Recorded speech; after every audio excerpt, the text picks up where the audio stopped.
விஜயோட அமைச்சரவை பார்க்கும்போது செல்லூர் ராஜுலாம் எனக்கு சயின்டிஸ்ட்டாக தெரிறாரு. ஏன் அப்படி சொல்கிறேன்னா, கொஞ்ச நாளைக்கு முன்னாடி ஒரு விளையாட்டுத்துறை அமைச்சர் சொல்கிறாரு, விவசாயத்தோடையும் கஷ்டம் விளையாட்டு தான் அப்படின்ட்டு.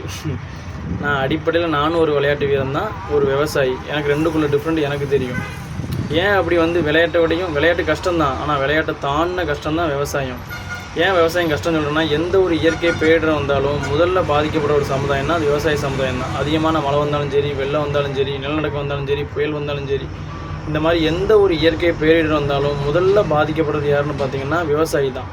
அப்போது இந்த இவ்வளோ இயற்கை பேரிடருக்கு இடையில ஒரு விவசாயி ஒரு விளைய வச்ச ஒரு பொருளை சந்தைக்கு கொண்டு வரதுங்கிறது அவ்வளோ ஒரு கஷ்டமாக இருக்கும். அவனால் அதை நிம்மதியாக கொண்டு வந்து சேர்க்க முடியாது. அதுக்கான அங்கீகாரம் இது வரைக்கும் எங்களுக்கு கிடைக்கல.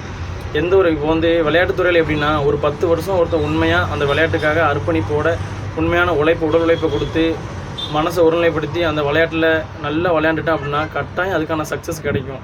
அப்போ கிடைக்கும்போது அவன் ஒரு உச்சத்தை தொட்டுருவான். ஆனால் ஒரு விவசாயி 10 வருஷம் இல்லை, 100 வருஷம் இல்லை, அவன் ஆயுசு முழுக்க பாடுபட்டால் கூட அவனுக்கான அங்கீகாரம் இது வரைக்கும் கிடைச்சதே கிடையாது.